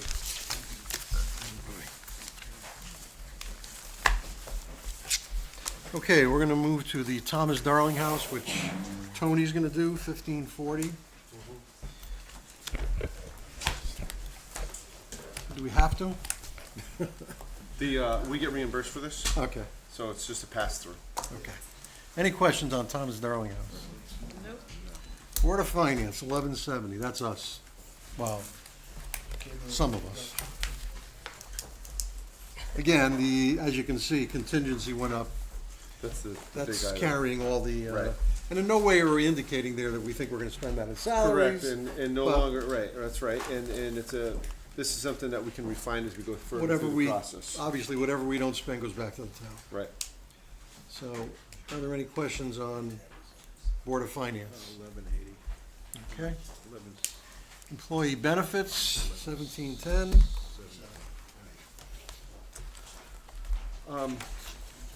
On employee benefits. So, most of the increases, with the exception of healthcare, for employee benefits are also not in this budget. In other words, FICA, Medicare, and retirement are all basically driven off of salaries. So, because I don't have the salary increases in the budget, I don't have the corresponding impact on benefits. Okay, healthcare is at 12, is it also? I didn't understand that. Okay, so FICA is based off of salary, so it's 7.65, yeah, 6.2%. So, I don't have the increases in these items that would be based on the increases in salaries, Okay. because that's, a negotiated item, Need some sugar. so. So There- those, What we so see those is will not go what we up. get. Yeah, what Those we are gonna see go is up. nothing. Those will go up at some point, Yeah, and that's also a contingency item along with the salaries. yes, right. It's in there. It's in contingency, right? Hey, Tony, the workers' compensation insurance, 505, Yes, is that premiums? Or is that it's premiums, premiums? yeah. Premiums, and there's also, insurance in there for firefighters. It's like a disability insurance program. It's also in there. Within that work- Yeah, yeah.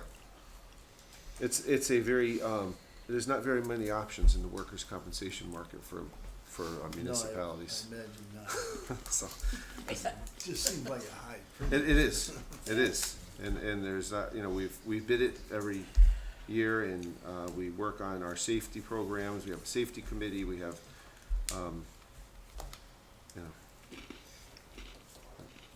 and the health insurance is, as the Board of Ed had indicated, ours is also budgeted at 10%. What is not in here is, any changes that may happen to healthcare during the negotiation. So that could go down.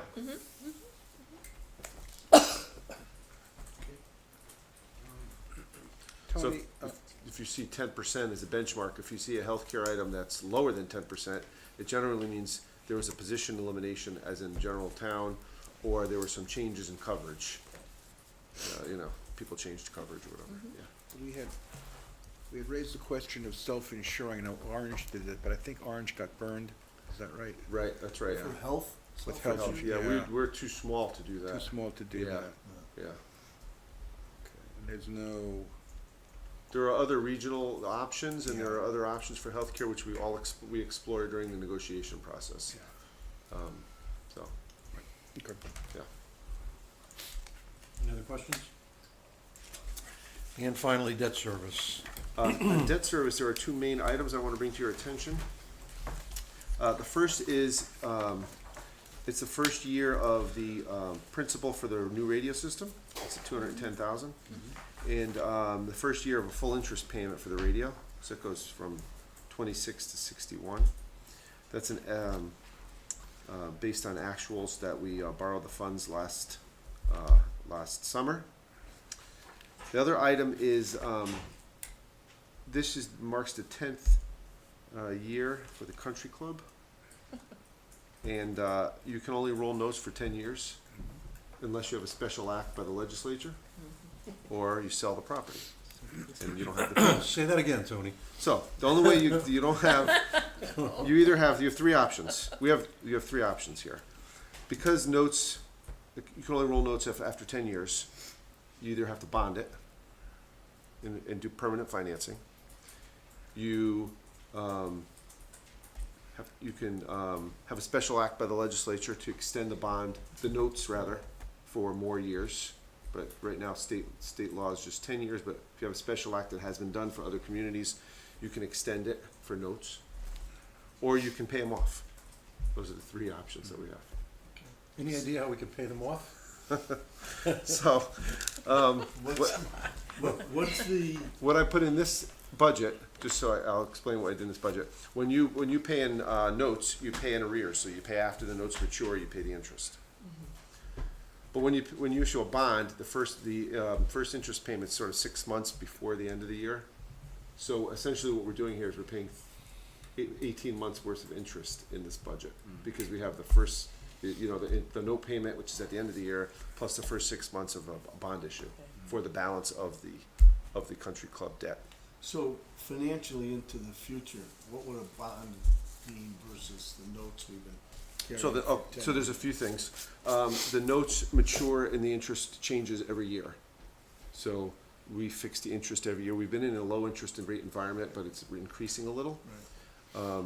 The bonds, and it's steady. It's a flat payment. When you do bonds, it's declining. So you pay more at the beginning and less at the end. So because as you pay the bonds off, you pay less in interest.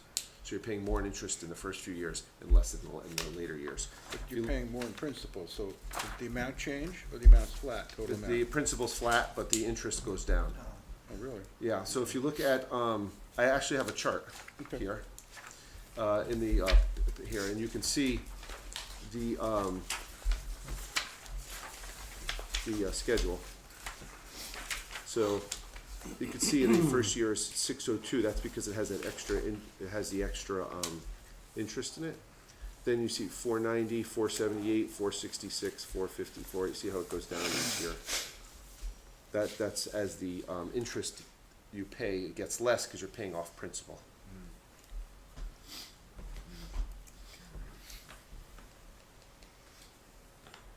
So is the principal payment in there too? Yeah, it's built into there. It's all there, right? Yeah, it's built So it's into not there. broken out like- 350. No, it's Right. broken out on the budget. Right. It's 350,000 for the principal, and then the balance is the interest. Okay.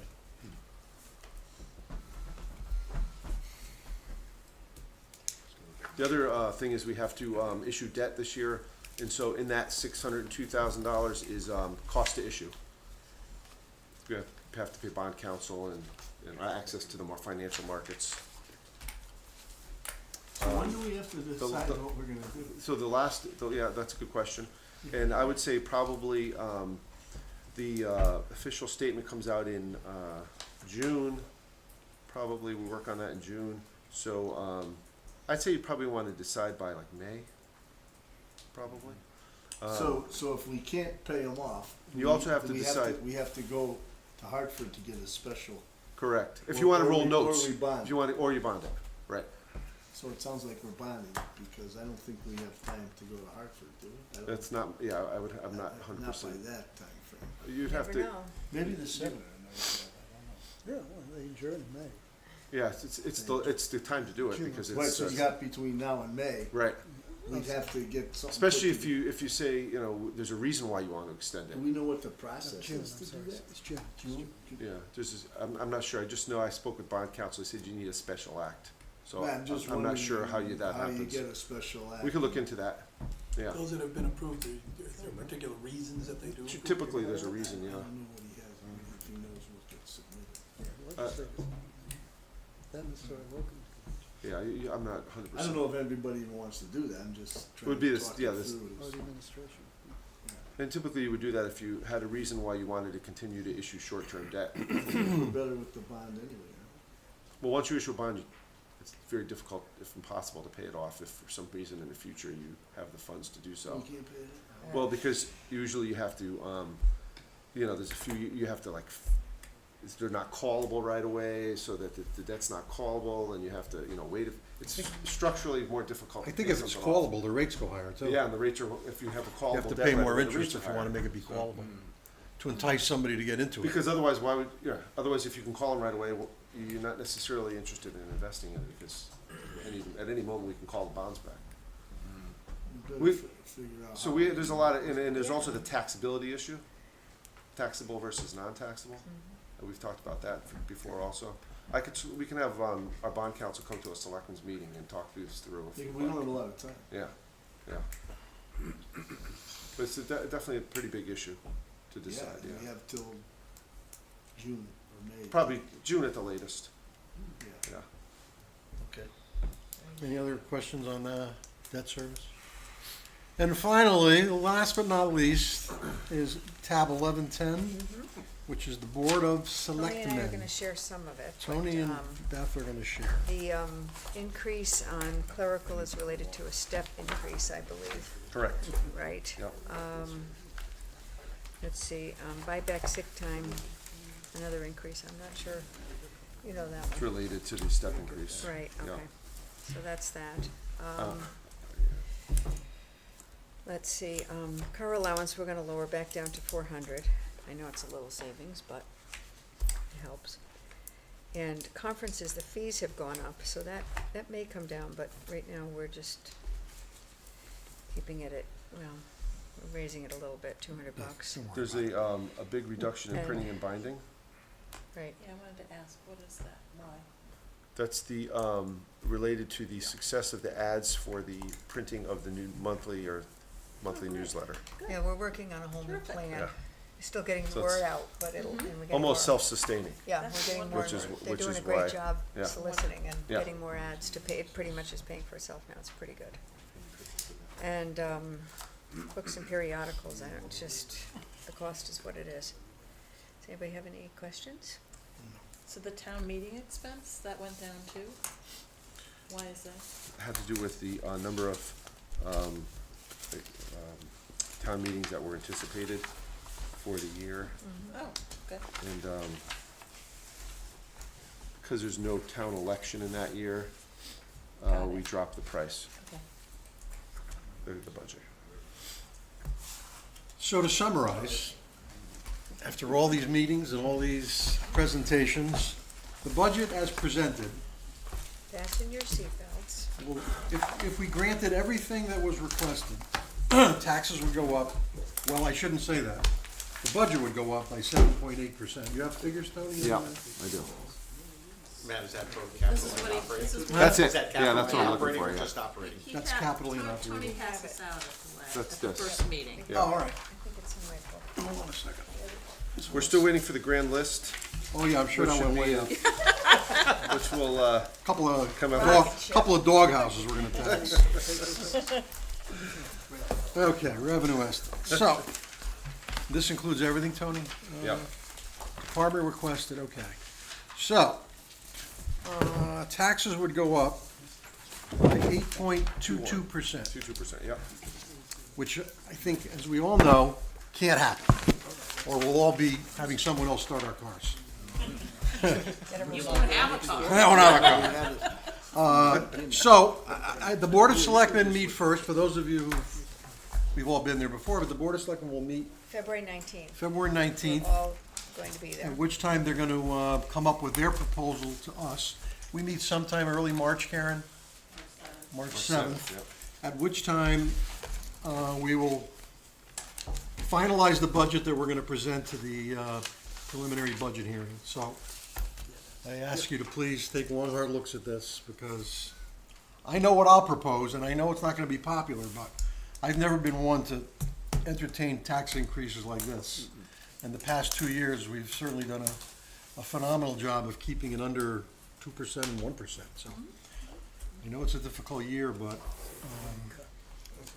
I'm sure you all hear the same complaints I hear about taxes and house values and you know, it's true. I mean, we just can't keep burdening people. You know, house values are, and I truly believe what I said. Woodbridge has become affordable. Very, very definitely. I mean, people who once thought their houses were worth 800 now say they're worth 5 if they're lucky. And, like I said, I've seen a number of, you go in the paper, there's a lot of houses in the twos. In the twos, you could buy a lot years ago, land. And now you could buy a 3-bedroom house. All right, I'm sure it's not in great shape, but you still send your kids to Beecher and Amity, so. I think the other thing, Matt, is that there's a huge, it's a doubling basically of the capital budget requests Yeah, from well, last that's year. always, yeah. So, that's an You have to area look where at we that carefully really as have well, to look right? at that. Yeah. Yep. But I'm curious, and obviously I sit on the Amity Finance Committee with a fellow from Orange and the chairman of the Board of Finance. And I'm gonna pick their brains on their enrollment numbers, and something doesn't, why is Woodbridge the most desirable town to move into over Orange and Bethany? We're all about the same, there's, you know, we're similar towns. I'm just curious as to what they're seeing. And I'll let you know. So what about the Woodbridge Board of Education ad hoc building committee? That was on Yeah, our I agenda. think it's been, Oh, yeah, it was, Not 100% ready, but it's not ready. almost, Probably for the almost. next meeting. Okay, no Yeah. problem. Next meeting, we have I'm another- glad they took their This- time. Our meeting. Your meeting, It, yeah. it clearly went a lot longer than April of last year. No problem, I but- just saw it on right. the agenda. Matt, I have a technical question here. Sure. On the Board of Finance, you have this 483,000 change. Now, a big chunk of that is contingency money. right. It's all Can you contingency.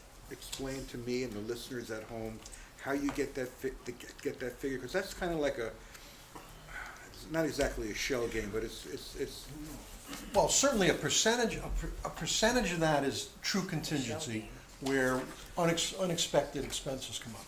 But this year, all of the raises, when they're negotiated, are coming out of there. How much that is, you know, who knows? You don't know. So- Right. That's- okay. So it's the biggest part, the biggest reason for the increase. Oh, I mean, you know, there's a So lot of. it's a real number. Yeah, We there's do a lot that of, every time we're in the negotiation, you do the Correct. same thing. you know, there's a lot of conjecture of what contingency should be. It should be a percentage of the overall budget. We don't carry nearly as much, but we're very good with that. You know, you guys, and then it comes to us. We don't just hand out money from So there. we have contingency. True contingency, Then we have fund balance. yeah, right. You could just take it from fund balance and not use contingency. I mean, you know, Well, you could up the fund You balance, could just- yeah. I mean, it's just a way of, in your operating budget, planning for unanticipated expenditures. Right. And we might have to take a long, hard look at Typically, fund balance this year. typically, I don't that's, want to. Well, yeah. I mean, as far as the budget. you Exactly. could, You don't wanna do that, because if you do it, and then you can't do it next year, there's a tax increase. Right. If we decide to go from 4, again, we never use the 4, because we always seem to, this is gonna be a tough year to keep the budget Unless we have under. another revenue stream Yeah, or something. yeah, right. We have, you know, an option for. If the Woodbridge potential Country Club is revenue. sold, what's the impact? Oh. Well, it's gonna take a while, obviously. Well, The biggest thing is that the debt 600,000. service, 600,000 of debt service goes away. yeah. And about, But the revenue end of it, until no, the places that's are built, yeah. down the road. Plus another 50,000 in the operating budget for Yeah, the clubhouse. Right. correct. Correct. Which translates into what, mills? Probably not quite 3/4, because that was 800,000. Yeah, So I'd say 3/4. probably 0.6.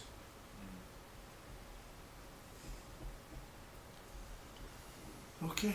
All right. Well, thank you all. It was a pleasure. He told him real quick, 'cause he- I'm sorry. Listen, I'm talking. It ain't love that you handed out to me. It ain't love, so don't stand and shine at me. It ain't love.